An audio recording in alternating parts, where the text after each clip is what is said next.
La naissance des jumeaux dans une famille suscite des sentiments divers qui varient d'une ethnie à une autre et d'une région à une autre. Pour certains, les jumeaux sont porteurs d'un message de paix. Sa Majesté Da Akenjeglo, roi des jumeaux et président national de la fraternité des Roro Nubudo, mystère des jumeaux du Bénin.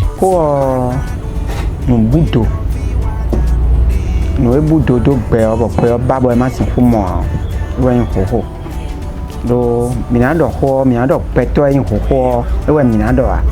Me ye wa ye ro fineo e minado. Don wen hoho en vie jiro ko e hoho. Ma mo vie jibe yan godion hoho e. Ile jibe zon wen dion hoho e. Vie blakando ko e hoho e. Vie zon akpome hoho e. Vie zon wen hoho village le josso hoho village dali ho le yebe ji dali ho hoho ni wanche donc elle est bien hoho do puro no jo mi abon hoho we mo hoho aton wa mo hoho ene ti on ni aji hoho we aton bele azon ene on le me on nous voulons voir.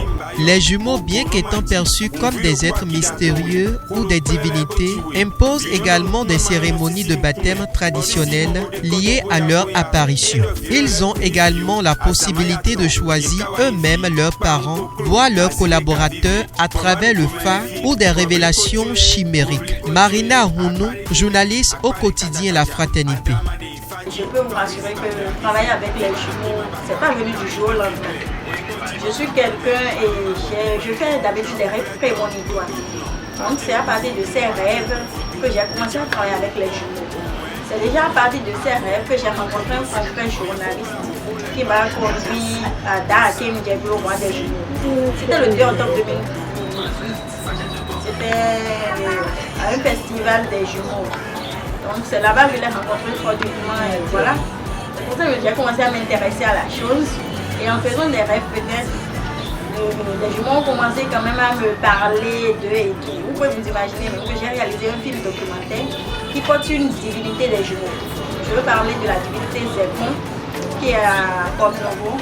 Et c'est en travaillant sur cette divinité que j'ai su que c'était une divinité qui était du monde de la généralité. Déifier les jumeaux nécessite des offrandes, des louanges et adorations. Qu'ils soient vivants ou réincarnés, ces enfants mystiques doivent bénéficier des mêmes avantages que les autres divinités du panthéon vaudou. Nous avons recueilli pour vous quelques témoignages de jumeaux et mères de jumeaux. Je me nomme Prunelle Zomon. Je suis triplée. Je ressens de la fierté. Je suis contente d'être triplée. Parce que ce n'est pas donné à tout le monde. C'est un don.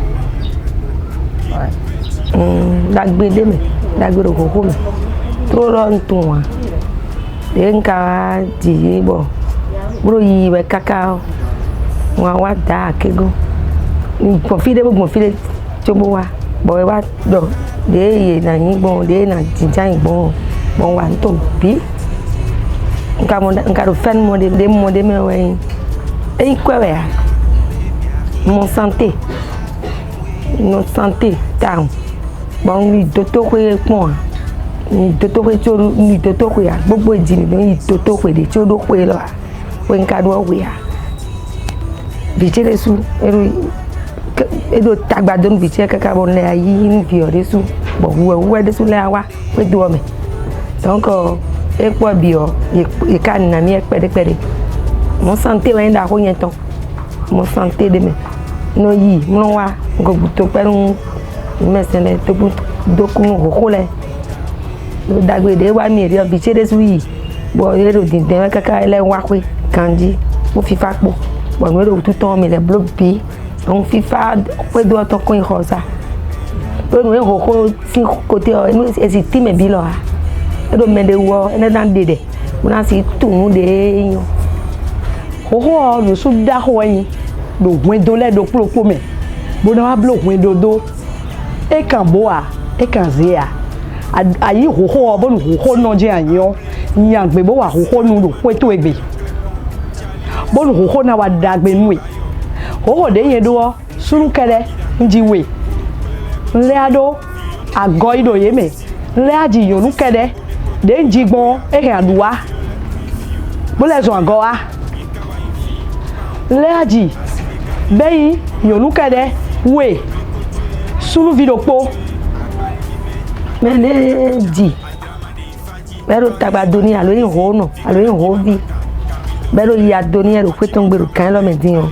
N'y a pas de yéni, tant de yédé ou botité. Bon, yes, encore, mais la roton, fitan, y est bro, fide, crabbe, gloé. Il y a un bada, qu'est-ce qu'il y a la caméra à ndo wudoto.